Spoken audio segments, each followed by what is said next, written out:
So hi everyone, welcome to my 2016-17 standings predictions for the Western Conference. We're gonna start with the Central Division. First place, Nashville Predators with a record of 52, 22, and 8 for a total of 110 points. I think they're gonna win the President's Trophy because they have the best top four in the league. Yossi, Ellis, Ekholm, Subban. Forsberg is on the verge of superstardom. A full year of Ryan Johansson is really gonna help them. And if James Neal and Craig Smith can keep scoring 30 and 20 goals, I think they can really do some damage. Second place, Minnesota Wild, 101 points.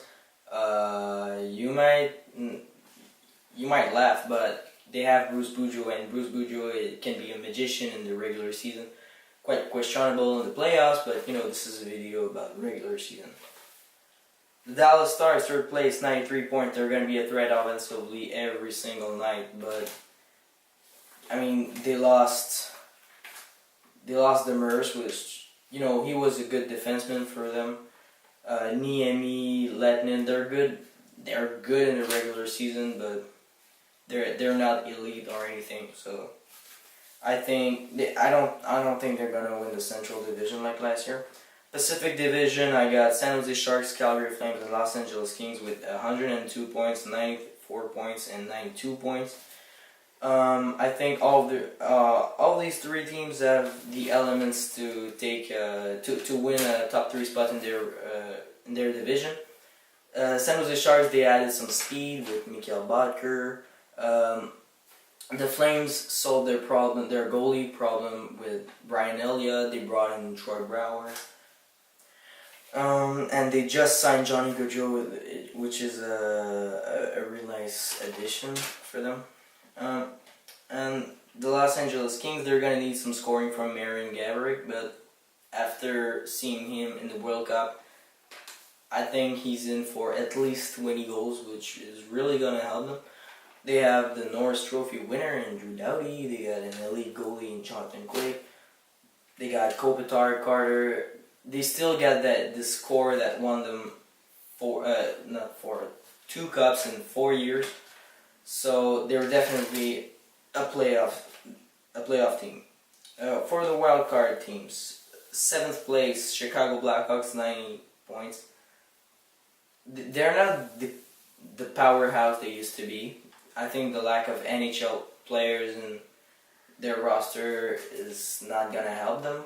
They have legitimate NHL players, but they lack some top 6 wingers. They lost Brendan Saad a year ago. They just lost Andrew Shaw. They got Richard Panik on their top line last season, and Marian Hossa is aging. So they're gonna make the playoffs, but they're not the powerhouse they used to be. And the last wildcard spot, surprise, surprise, the Edmonton Oilers with 88 points. Adam Larson is really going to help them. If Cam Talbot can play like he did in the second half of last season, he can be a top 15, top 10 goalie for sure. And a full year of Connor McDavid really can't hurt. They got 3 top-line centers with Ryan Nugent-Hopkins, Connor McDavid, and Leon Draisaitl. So,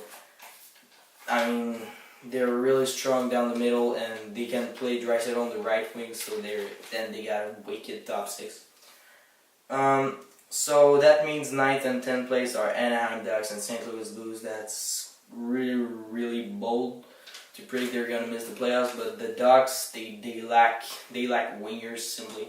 They simply lack wingers. Like, they have Nick Rich on their top line, and they got Andrew Coliano in their top 6 right now in their depth chart.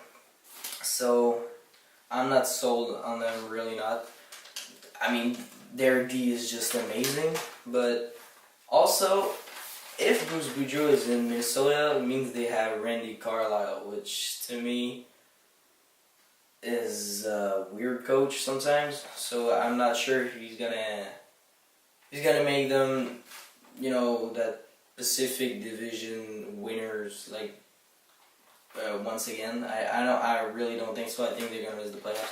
Plus, they traded Anderson to keep Gibson, and Gibson has yet to play his 100th game in the NHL.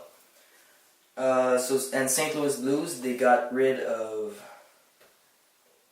David Backes, of Troy Brouwer, and only got David Perron back. They recently made the acquisition of Neil Yakupov, but that's nothing, it's not a huge acquisition.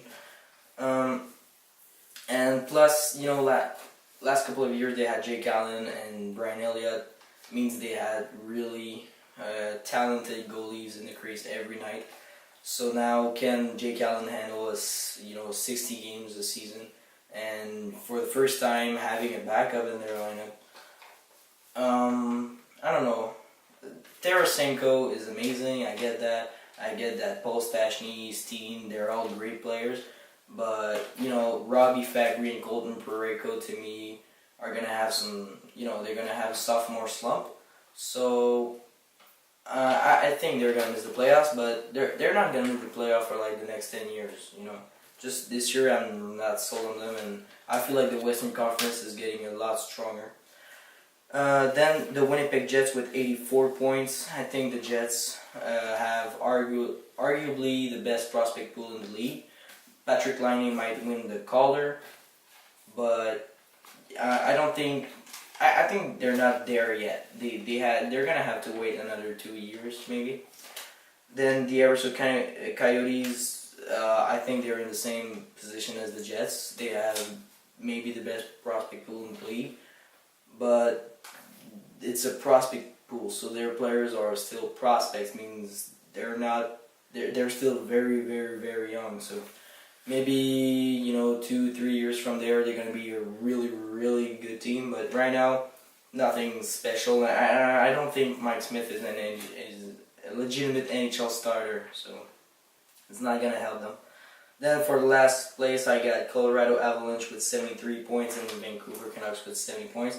I get that the Canucks have a really good first line, but it's a very good first line. Plus, people saying Bo Horvat and Sven Barchi are, they're just amazing and they're going to score tons of goals. I mean, Barchi might score 20 if he's lucky, just like Horvat, so that's not a big plus. Plus, they don't even know who their starter is. Is it Ryan Miller or Jacob Markstrom? And Ben Hutton was a very good player, but he's still young and he's not a savior on the blue line either. So I think the Canucks are, they're gonna challenge for Nolan Patrick next season. No offense, Canucks fan. So that's it for this one. Don't forget to like, comment, share, and subscribe, and I'll see you next time.